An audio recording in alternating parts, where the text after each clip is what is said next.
வணக்கம் ட்ரேடர்ஸ். எப்படி இருக்கிறீங்க? உங்கள் ட்ரேடிங்லாம் எப்படி போயிட்டுருக்கு? நாம் இன்னைக்கு ட்ரேட் பண்ண அமௌண்ட்டு ரூ. 3980. ஸோ இப்போ இந்த வீடியோவில் நான் இந்த ட்ரேட் எப்படி எடுத்தேன் அப்படின்னு சொல்ல போகிறேன். ஸோ இந்த வீடியோவை ஸ்கிப் பண்ணாமல் முழுசாக பாருங்கள். இந்த வீடியோ உங்களுக்கும் பயனுள்ளதாக இருக்கும்.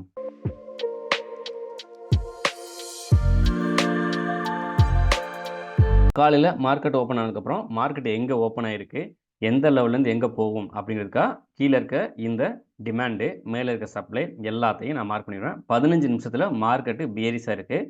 ஸோ மார்க்கெட் 15 நிமிஷம் பியரிஸாக இருக்கிறதுனால நான் வந்து செல்லிங் ஆப்பர்ச்சுனிட்டி, அதாவது நிஃப்டி பேங்க் நிஃப்டியில் பிஇ ஆப்ஷன் பை பண்ணுவேன் அப்படிங்கிறது என்னோட எய்மு. அதை நான் இங்கே எழுதி வச்சுருக்கிறேன். ஸோ மார்க்கெட் இப்போ இந்த இடத்துல காலைல நான் மார்க் பண்ணி வச்சுருக்கேன். இதில் பேங்க் நிஃப்டியில். ஸோ நிஃப்டி என்ன பண்ணியிருக்கான்னு பாருங்கள். நிஃப்டி கரெக்டாக இங்கே ஓப்பன் பண்ணியிருக்கான். எனக்கு கீழே வந்து இங்கே இருக்குது டிமாண்டு, மேலே சப்ளை இருக்குது. ஸோ சப்ளைலாம் இங்கெல்லாம் வந்து என்ன ரியாக்ட் பண்ணணும், அதுக்கு தகுந்த மாதிரி நான் ட்ரேடு எடுப்பேன் அப்படின்னு காலையில் எத்தனை மணிக்கு போஸ்ட் பண்ணியிருக்கேன். இந்த போஸ்ட்டு 9:31க்கு நான் போஸ்ட் பண்ணியிருக்கேன். எனக்கு 15 நிமிஷத்தில் மார்க்கெட்டு பியரிஸு அப்படிங்கிறத எழுதி அனுப்பிச்சிருக்கேன். கீழே மார்க்கெட் ஓப்பன் ஆகிட்டு மேலே வரோம். மேலே வந்து என்ன பண்ணால் எனக்கு இந்த 15 நிமிஷத்தோட செல் ஓபியை டேப் பண்ணுறோம். அதாவது சப்ளையை டேப் பண்ணிவிட்டு கீழே வரான். கீழே வந்து எனக்கு என்ன பண்ணுறான்னா சிஹெச் வைக்கிறான். அதாவது டைரக்ஷனை மாற்றிட்டேன் அப்படின்னு எனக்கு கன்ஃபர்மேஷன் கொடுக்குறேன். எத்தனை மணிக்கு கொடுத்துருக்கான்? 10:15க்கு நான் அந்த இடத்துல ஒரு இமேஜ் போடுறேன். என்ன போடுறேன்னா, எனக்கு ரிட்டர்ன் டு இந்த ஆர்டர் பிளாக் வந்தால் என்ட்ரி 1, அதுக்கு மேலே இந்த இடத்துல என்ன இருக்கும் அப்படின்னா, எனக்கு இவங்க இந்த இடத்துல என்ட்ரி ஆகிருப்பாங்களே அவங்களோட ஸ்டாப் லாஸ் இந்த இடத்துல இருக்கும், அது என்ட்ரி 2. ஒருவேளை இதெல்லாம் மேலே போய் இதை உடச்சி வச்சானா எனக்கு எஸ்எல் அப்படின்னு மார்க் பண்ணியிருக்கேன். இந்த இடத்துல எழுதியிருக்கேன்னா, risky trader can attempt this trade, bank Nifty not support this ட்ரேட்னு போட்டிருக்கேன். அப்படின்னா நிஃப்டி இந்த மூவ் கொடுத்துருக்கும்போது பேங்க் நிஃப்டி என்ன பண்ணியிருந்தானா கரெக்டாக கன்சல்டேஷன் போட்டுட்டு இருந்தான். அப்போ என்னன்னா கன்சல்டேஷன் போட்டுட்டு அதுக்கு மேலே சப்ளை இருந்துச்சு. எங்கன்னா நான் சொல்கிற மூவ் இந்த இடத்துல சொல்கிறேன். ஸோ இந்த இடத்துல என்ன பண்ணால் பேங்க் நிஃப்டி சப்ளை மேலே இருக்குது. ஆனால் இவன் மேலே போய் தொட்டுட்டு கீழே வரும்போது நிஃப்டி என்ன பண்ணியிருப்பான்னா இந்த சப்ளைத்தோட மேலே போயிருப்பான். அப்போ நமக்கு ஸ்டாப் லாஸ் வாங்க வாய்ப்பு இருக்குது. அதனால தான் நான் சொன்னேன் பேங்க் நிஃப்டி கன்சல்டேஷன் போட்டுட்டு இருக்கு. அந்த இடத்துல இன்னும் கன்சல்டேஷன் போட்டுட்டு இருக்கான். பட் நிஃப்டி வந்து என்ன சொன்னால் 15 நிமிஷம் சப்ளைலேருந்து திரும்பி வரோம். அப்போ என்ன நடக்கும்னா நம்ம ரூல் படி இங்கே போயிட்டு திரும்பி வந்தோடனே நம்ம என்ட்ரி எடுத்துடணும். அதாவது இந்த இடத்துல திரும்பும்போது என்ட்ரி எடுத்து மினிமமான டார்கெட் புக் பண்ணிடணும். ஒருவேளை இந்த இடத்துக்கு நமக்கு பேங்க் நிஃப்டி சப்போர்ட் பண்ணால் TP2 வரைக்கும் போகலாம் அப்படின்னு பிளான் பண்ணியிருக்கிறேன். ஸோ இங்கே வந்தால் என்ட்ரி எடுக்கிறான். எத்தனை மணிக்கு என்ட்ரி எடுக்கிறான்? எனக்கு கரெக்டாக இங்கே போட்டுங்க பாருங்கள், 10:21க்கு எனக்கு என்ட்ரி 1 ட்ரிகர் ஆயிடுச்சு. ஸோ நான் இங்கே கீழே எழுதியிருப்பேன், entry 1 trigger focus on your SL அப்படின்னு போட்டிருக்கேன். அதுக்கப்புறம் என்ன நடந்திருக்கு பாருங்கள். ரெண்டாவது செகண்ட் என்ட்ரி எப்போ எடுத்திருக்கேன்னா entry 2 trigger focus on SL போட்டிருக்கேன். எத்தனை மணிக்கு? 10:34க்கு ரெண்டாவது என்ட்ரி ட்ரிகர் ஆயிடுச்சு. அதுக்கப்புறம் என்ன பண்ணியிருக்கான், மறுபடியும் நான் இங்கே எடுத்து என்ன சொல்லியிருக்கேன்னா ப்ளீஸ் புக் யுவர் ப்ராஃபிட்னு போட்டிருக்கேன். எத்தனை மணிக்கு?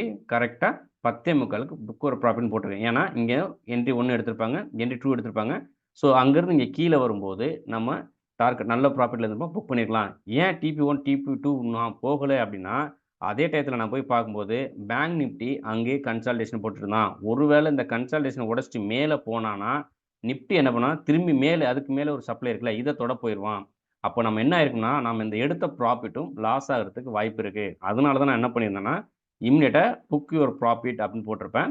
ஸோ நமக்கு அதே மாதிரி நம்ம ஆப்ஷன் தான் பை பண்ணுறோம். ஆப்ஷன் பை வந்துட்டு ரொம்ப நேரம் வெயிட் பண்ண முடியாது. ஏன்னா ஆப்ஷன் ப்ரீமியம் டிகேல நம்மளோட ப்ராஃபிட்டும் லாஸ் ஆகிறதுக்கு வாய்ப்பு இருக்குது. அதனால் மார்க்கெட்டில் என்ட்ரி ஆகிட்டோம், ப்ராஃபிட்டோட வெளில போகணுங்கிறதுக்காக book your profit, please book your profit நான் போட்டேன். இப்போ இதை பற்றின எக்ஸ்பிளனேஷனை உங்களுக்கு சார்ட்டில் காட்டுறேன், பார்க்கலாம் வாங்க. நான் இப்போ அங்கே எப்படி நான் இந்த ட்ரேடு பிளான் பண்ணேன்னு உங்களுக்கு சொல்லித்தரேன். இப்போ நான் என்ன பண்ணியிருக்கேன்னா மார்க்கெட்டு 15 நிமிஷத்தில் நான் பார்ப்பேன். 15 நிமிஷத்தில் மார்க்கெட் என்ன பண்ணியிருக்கான், எனக்கு இங்கே காலைல ஓப்பன் பண்ணி கரெக்டாக அந்த 15 நிமிஷத்தோட செல் ஓபியை வந்து நிற்கிறான். ஸோ இந்த இடத்துல வந்து இந்த சப்ளையை தொடும்போது 15 நிமிஷத்துலேருந்து 1 நிமிஷம் மாற்றிப்பேன். ஸோ நான் பண்ணிட்டேன், எனக்கு 1 நிமிஷத்தில் வந்து என்ன பண்ணுவேன், ரீசெண்டாக இருக்கிற இங்கே இருக்கிற ஹையர் லோவை, அதாவது ஹையர் லோவை கட் பண்ணி சிஹெச் வைக்கணும் அப்படின்னு நான் எதிர்பார்ப்பேன். ஸோ அது நடக்குதுன்னு நான் பார்ப்பேன். இப்போ மார்க்கெட்டு சப்ளையில் நிற்கிறான். ஒருவேளை இதை உடச்சி மேலே போனான்னா நான் இந்த இடத்துல என்ட்ரி எடுக்க மாட்டேன், மேலே போய் பார்ப்பேன். ஏன் இந்த இடத்துல இப்படி சொல்லனா, மேலே எனக்கு ஒரு சப்ளை இருக்குது. அதே நேரத்தில் பாருங்கள் பேங்க் நிஃப்டி அவன் சப்ளை கீழே தான் இருக்கான். ஒருவேளை இந்த சப்ளை தோறதுக்காக மேலே போனான்னா எனக்கு இந்த இடத்துல இந்த சப்ளை ஃபெயில் ஆகிறதுக்கு வாய்ப்பு இருக்குது. ஸோ அப்போ நான் இதை ஃபோக்கஸ் பண்ணியிருக்கேன். நிஃப்டி இந்த இடத்துல இருக்கிறான், பேங்க் நிஃப்டி சப்ளைக்கு கீழே இருக்கான். இது ஆபத்து, மறுபடியும் மேலே போய் இதை உடைக்கிறதுக்கான வாய்ப்பு இருக்கும். இதை தொட்டுட்டு கீழே வந்தானா நாம் இந்த லெவலை இழந்துருவோம். அதனால நான் அந்த இடத்துல வெயிட் பண்ணுறேன், என்ன பண்ணுறான்னு. மார்க்கெட்டு இந்த இடத்துல எனக்கு கன்ஃபர்மேஷன் கொடுக்குறானான்னு பார்க்குறேன். மார்க்கெட்டு கீழே இந்த சப்ளை தொட்டு ஃபோர்ஸாக கீழே இருக்கான். ஸோ இந்த இடத்துல இன்ஸ்டியூஷன் வந்துட்டான் அப்படிங்கிறதுக்கான நமக்கு சிம்டம்ஸ் கிடச்சிருச்சு. ஸோ இங்கேருந்து போகிற மார்க்கெட்டு இந்த லோவை வந்து உடச்சி வச்சானா எனக்கு சிஹெச்னு அர்த்தம். ஸோ மார்க்கெட்டு நான் டவுன் ட்ரெண்டு தான் போகிறேன் அப்படின்னு அவன் நமக்கு கொடுக்குற ஒரு சிக்னல். வந்தான், இந்த சிக்னலை உடச்சி வச்சிட்டான்.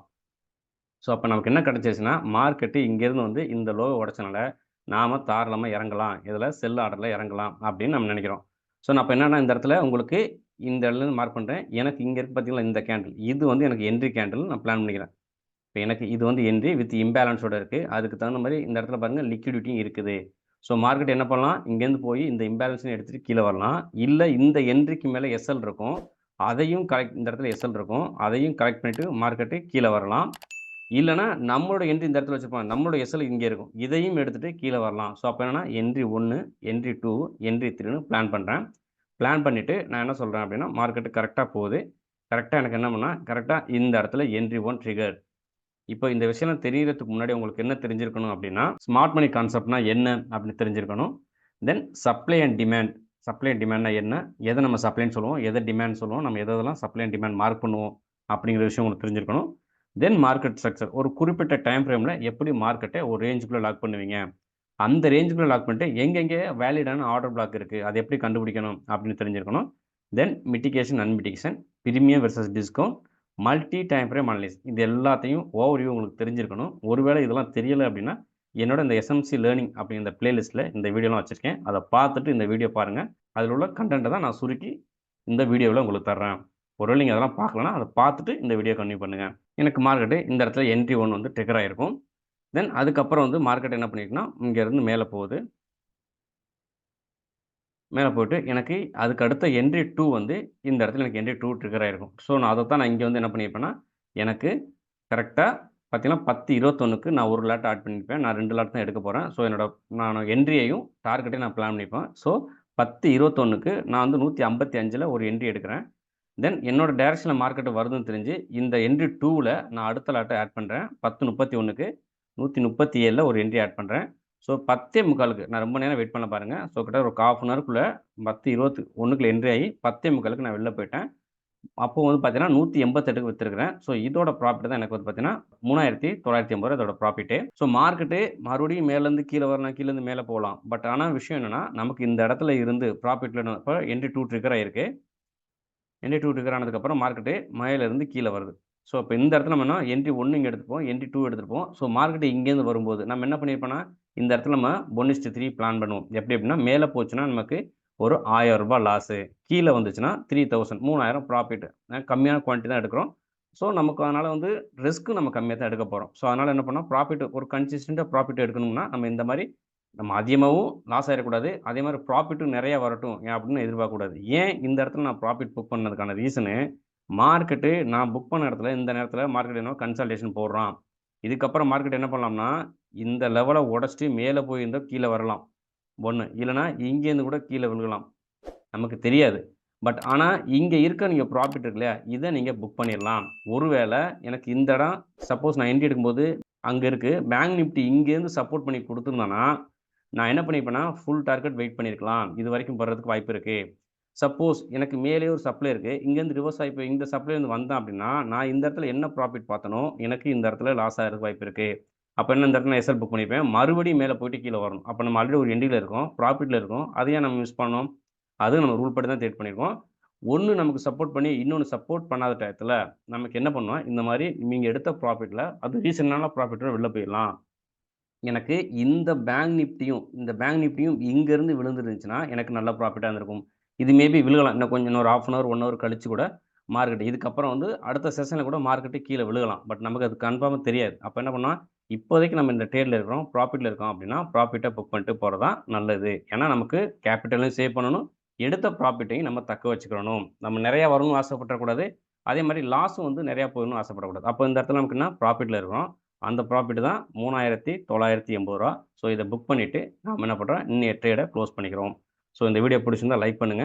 மத்த ட்ரேடருக்கு யூஸ்ஃபுல்லா இருக்குன்னா ஷேர் பண்ணுங்க. நான் எடுக்கிற இந்த ட்ரேட் எல்லாமே ஸ்மார்ட் மனி கான்செப்ட்ட பயன்படுத்தி தான் எடுக்கிறேன். ஒருவேளை நீங்க ஸ்மார்ட் மனி கான்செப்ட் என்கிட்டருந்து கத்துக்கணும்னு ஆசைப்பட்டீங்கன்னா, கீழ குடுக்குற இந்த நம்பருக்கு எனக்கு WhatsAppல மெசேஜ் அனுப்புங்க. நான் உங்களுக்கு அதில டீட்டெயில்ஸ் தரேன். Thank you friends. உங்கள இன்னொரு வீடியோல சந்திக்கிறேன். Take care.